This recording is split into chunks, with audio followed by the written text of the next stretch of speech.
Welcome back to the course on blockchain and its application.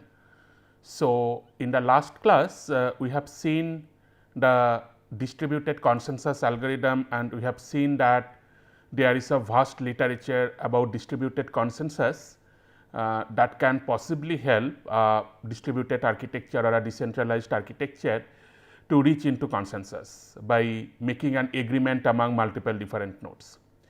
Now, today in our journey to the history of blockchain, we are going to see that this concept of cryptocurrencies, they are fundamentally the kind of most important milestone in the history of blockchain possibly, which actually made this idea of blockchain popular, and people started talking about blockchains after the success of cryptocurrency.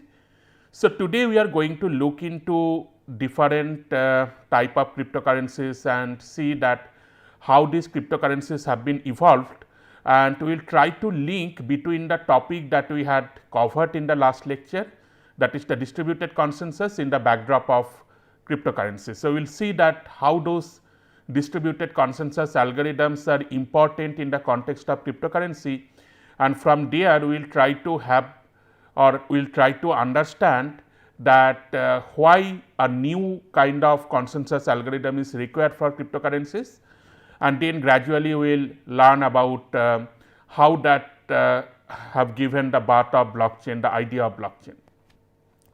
So, to start with, these are the concepts that we are going to cover in today's class: the requirements for cryptocurrencies, the evaluation of cryptocurrencies, and finally the design goal for cryptocurrency development. And this is the kind of keywords that we are going to cover. Apart from cryptocurrency, we are going to look into the earlier form of cryptocurrencies before Bitcoin, which are eCash, B-money, BitGold, and so on. So, before going to the idea of cryptocurrency, let us try to understand, or let us try to look into the issues that we have with the physical currency, or why people have started thinking about the idea of cryptocurrency and thought of to have a cryptocurrency model or a digital money model. So, one of the major issue of physical currency is its management. So, whenever you are carrying the physical money or the banknotes with you, there is a high possibility that the banknotes may turn down, or that may get defected. Now, this kind of torn down banknote, now typically they are not accepted, and that way if unluckily you get a note torn, then you have to actually again go to the bank, get it exchanged, and that is a kind of hectic procedure many a times. So, from that perspective, this is one of the major issue with the banknotes, to manage it. That means, because it is a kind of physical currency, so that is why you need to carry with it, and that way this possibility of it getting torn down is very high. Another particular issue of this physical currency is that if your currency gets stolen, well, so because you are carrying, again you are carrying it in your pocket or in your money bag, so there is a possibility that there is a pickpocket or that kind of theft which can happen with the physical currency note. So, from that particular idea, the cryptographers started thinking of that, what if we design a currency which is digital. So, in that way we can possibly avoid the problem of the money or the currency getting torn down, and at the same time we might reduce the possibility of the currency getting stolen, because we are maintaining it in the digital form. So, from that idea this concept of cryptocurrency got evolved. So, if you just try to think of that, what are the different properties or different aspects that a cryptocurrency should support. So, there are three broad things. One is that inability of the third parties to determine the pay time or the amount of payments made by individuals. So, all these three properties that we have on cryptocurrencies, these three properties comes from our idea of the physical currencies, that what are the properties that we typically want to support on top of physical currencies. So, that way, from that particular aspect we try to support this kind of three properties on a automated payment system. So, in case of physical currencies, say whenever you are going to a shop or you are going to a vegetable market and you are just say buying 1 kilo of potato and you are giving some 15 and 20 rupees out of it. So, in that case you are actually just doing the transaction with the person who is selling the potatoes, right. So, it is just a kind of transaction or a kind of mutual agreement between the buyer and the seller. Well, so no third party will be able to understand, or they will not be able to see that you are giving a 20 rupees note to a potato seller. Well, so that way typically the transaction, this kind of small scale transactions which are happened in the market, we typically try to avoid making it public. Well, so that way I would like to have a support of inability of any third party to determine that who is making the payment, what is the time of payment, what is the amount of payment that have been made by every individuals. Well, but at the same time, means while this particular condition need to be guaranteed, at the same time I also need to support that whenever I am just transferring the money, I should have a proof of payment. Well, now whenever you are doing it in terms of physical currency exchange, your physical currency actually works like a proof. So, you have a bank note, you have a note of 20 rupees, you are giving that 20 rupee note to some person. So, that person owns the 20 rupee note for the time being. Well, so that 20 rupee note works like a proof that, well, you have given that 20 rupee to that person. Well, so that way the transaction happens. But in the digital domain, when you are going to have such kind of transaction, you need to ensure that, well,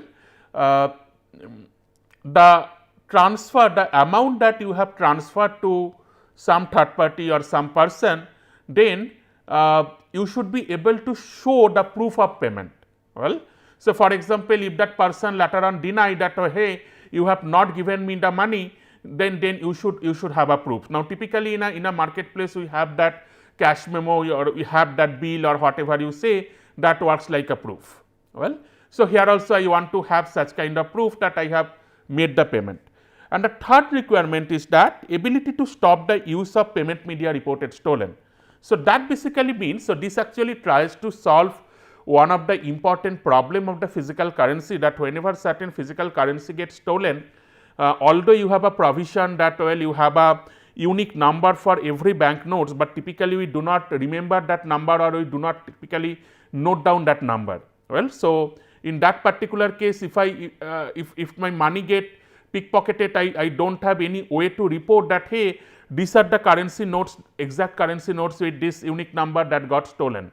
So that the bank can actually issue an order and the bank can stop that particular media to get floated in the market. Well, but whenever we are talking about the digital currency, we want to support this particular feature, which actually tells me that, well, if someone reports that this is the kind of amount, or this is the kind of payment media that got stolen, then the market should be able to actually stop the use of those payment media, or those kind of currency, or whatever you say it. So, these are the kind of three properties that I want to support on top of a architecture, on top of a digital money or a cryptocurrency architecture. And with this particular objective in mind, different developers they have tried to find out, or they have tried to design this concept of digital money from different aspects. So, this idea of digital money that got popular in the year of 1983. So, around that time, one of the cryptographer named David Chaum, he invented an idea which is called e-cash. So, the idea of the e-cash is that the money it will be stored in the computer, which will be digitally signed by the bank. So, this is something important. So, the money that I am going to use, this money will be digitally signed by the bank. So, every currency or every unique token that you have in your computer, that unique token will be digitally signed by the bank, so that you can prove that this is a kind of valid token which can be used for currency exchange. Well, now the requirement that I had for this digital money, now to support those requirement, what we want to do, so these are the kind of support that I need, as I mentioned earlier. So, I want to ensure that the third parties, they will be enabled to determine who is the payee, what is the time of payment, or what is the amount of payment that has happened. Now, to ensure that, what we do that, or what basically eCash does is that it uses a concept called a blind signature. Okay. So, what is the idea of this blind signature? So, the idea of the blind signature is that this blind signature, it make the payment anonymous.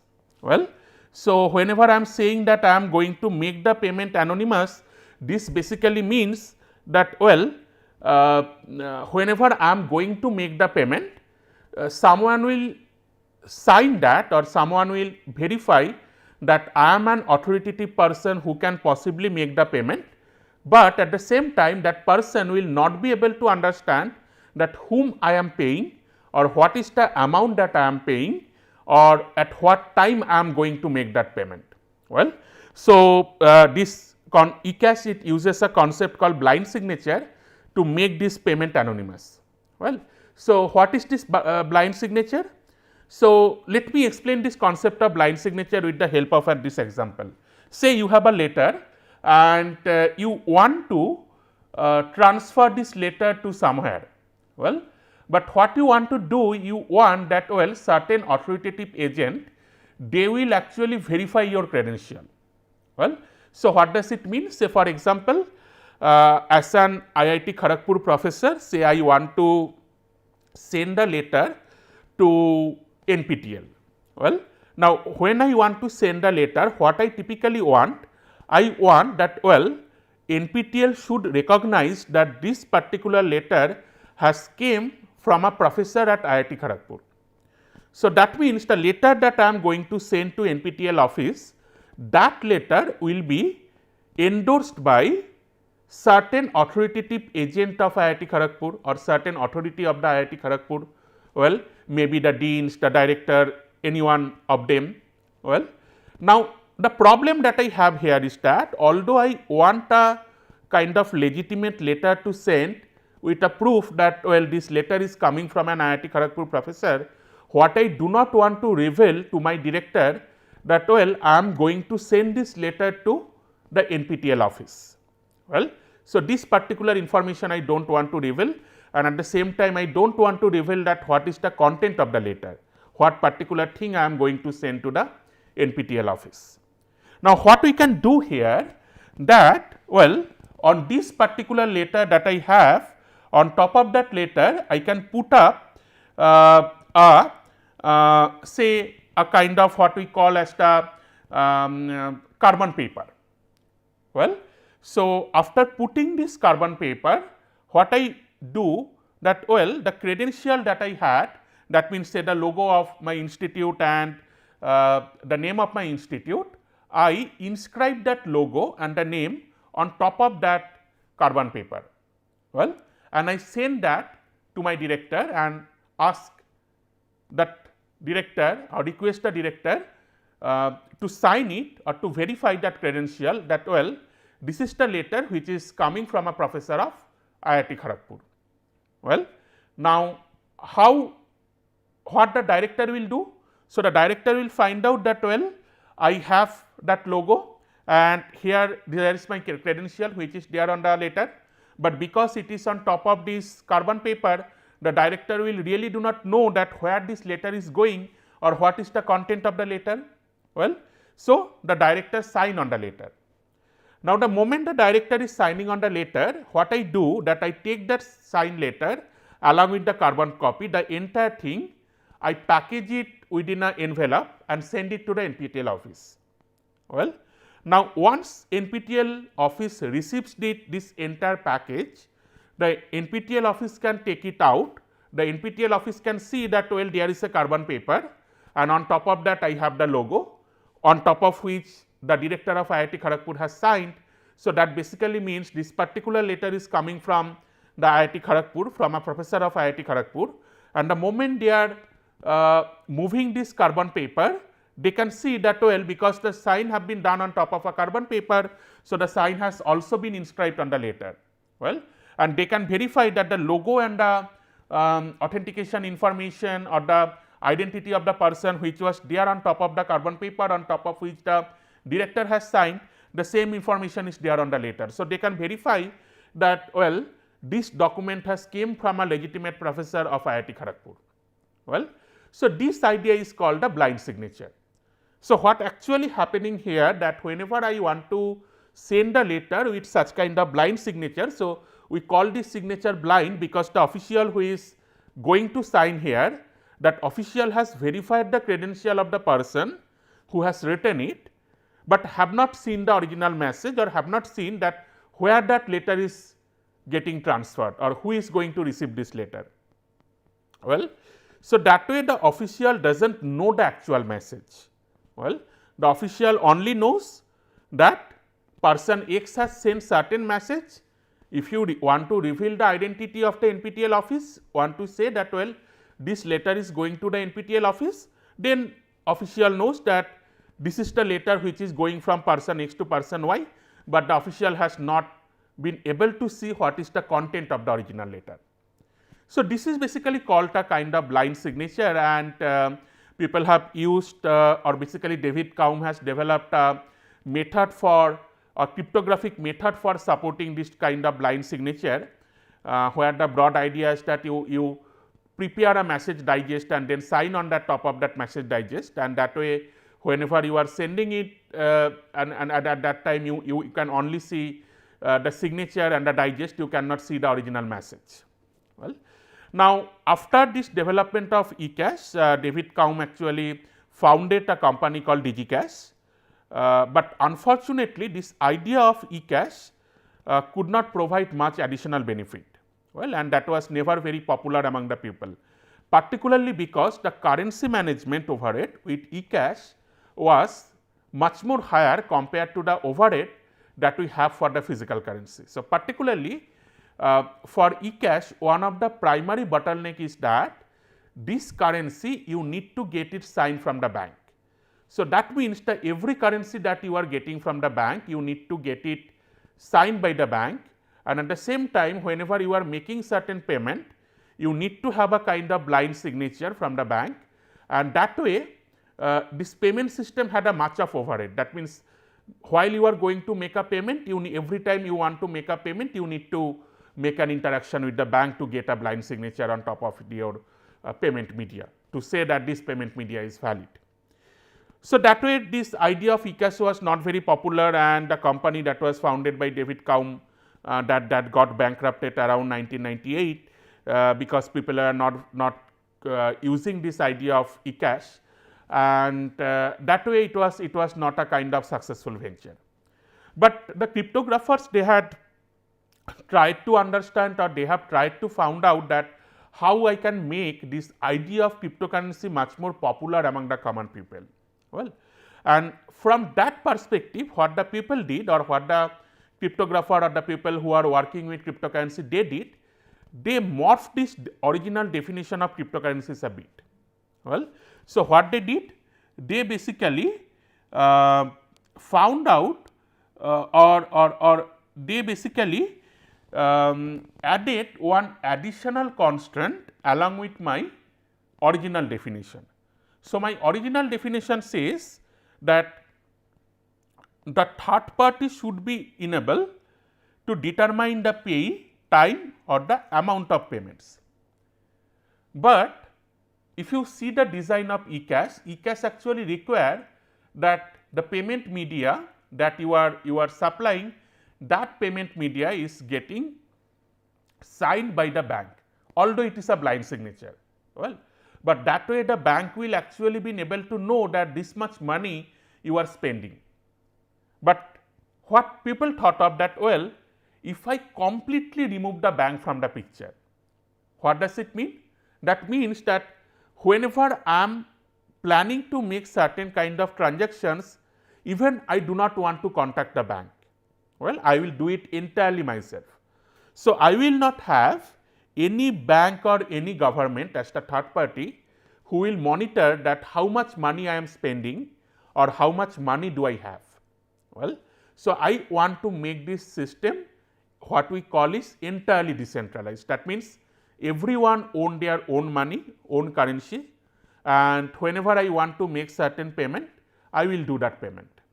Well, so the government or any other third party or the bank, they will not be able to monitor that. So that is the kind of idea which people or which the cryptographer tried to put on the idea of cryptocurrency. And how does it benefit? You see that whenever you are having such kind of open currency that anyone can use, and you do not have any kind of control of the government or the control of the bank on top of that currency, you can easily use that currency for doing different kind of cross border trading, to procure articles, procure items which people cannot track and so on. Well, so that way, what are the different kind of financial transactions that you are doing, the government or the bank will not be able to monitor that. So, from the financial perspective, you becomes completely free, and that is actually a kind of very attractive option for many people, because if the government cannot track that how much money do I have, how much money I am paying, then I can possibly do not need to give any kind of tax to the government, or I do not need to possibly say to the or get in debt to the government saying that, well, this is the liability that I have. Well, I can possibly try to skip from all this kind of idea. Well, so although such kind of ideas gives birth to different kind of complex debate and complex interactions, that whether such kind of currency should be legal or not, because no one would be able to track it and no one would be able to find that what someone is doing with that particular currency. But from the technical perspective, this is a kind of very interesting technology. Well, so I am going to have a currency which no one would be able to track. So, with that particular definition, people started to find out the kind of cryptocurrency exchange, or to design a cryptocurrency exchange which will be completely distributed platform. Well, so completely distributed platform means the people who want to make financial transactions among themselves, only they will interact. Well, no government or no bank will come as a middleman to monitor that or to keep track of that. Well, so that way my requirement is that I need to have a complete distributed platform for cryptocurrency exchange. Now, people started to think of that how I can make a complete distributed platform for cryptocurrency exchange.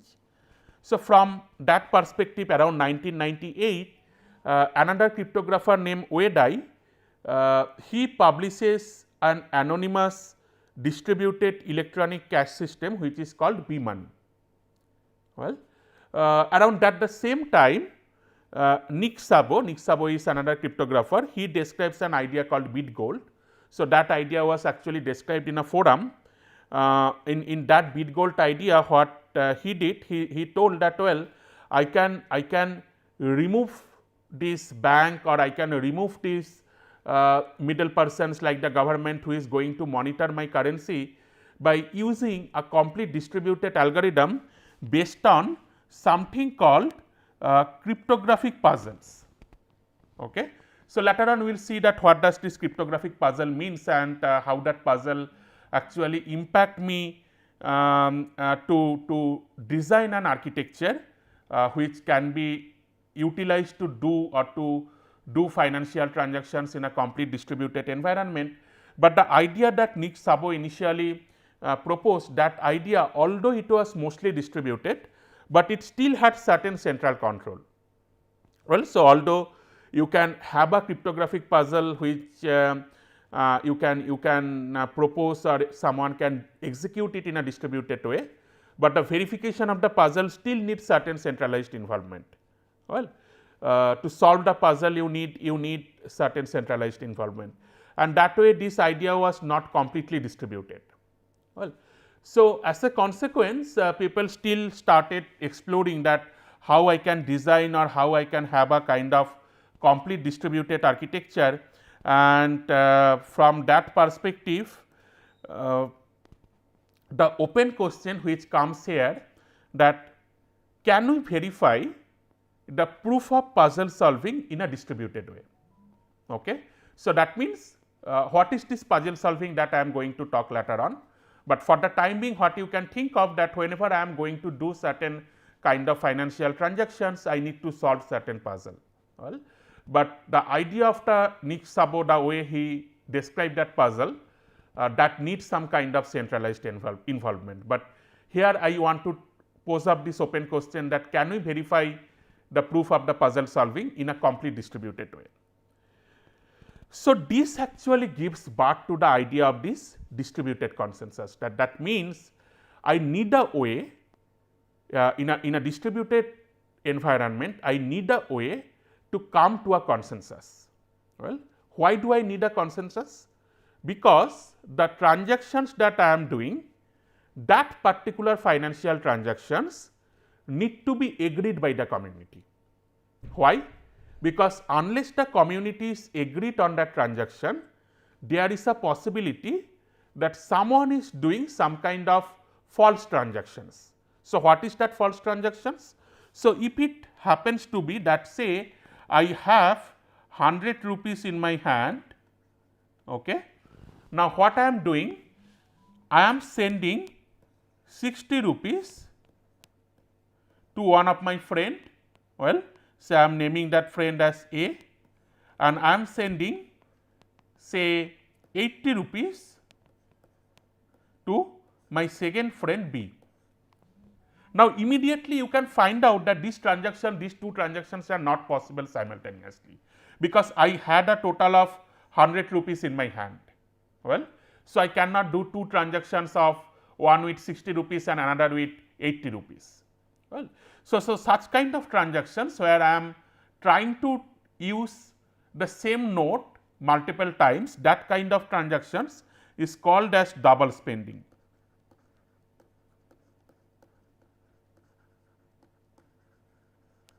Well, now in a distributed architecture, what I need to ensure? I need to ensure that this double spending does not happen, and I can ensure that through a consensus mechanism among all the participants who are there. And how can I do that? Because if people can track all my transactions, that how much money I am receiving, how much money I am spending, in that case from that historical information someone would be able to find out that hey, you had this 100 rupees with you, you cannot do one transaction with 60 rupees and another transactions with 80 rupees.